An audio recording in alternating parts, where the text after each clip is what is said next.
नमस्कार जय जगन्नाथ पुणी आउ एक छोट मिनी ब्लॉग को आपने स्वागत।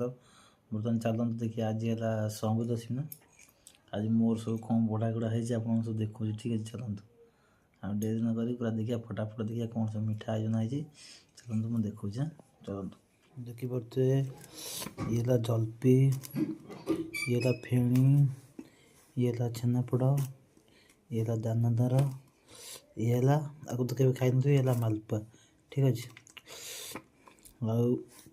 ये सब छेना फेना पड़ी गोटे बढ़िया से पिठा है ठीक अच्छे। आज मोर एति सारा मिठा आयोजन है। चलते खाई टेस्ट करिया केमती कौन लगुच। आगे छेनापोड़ खाया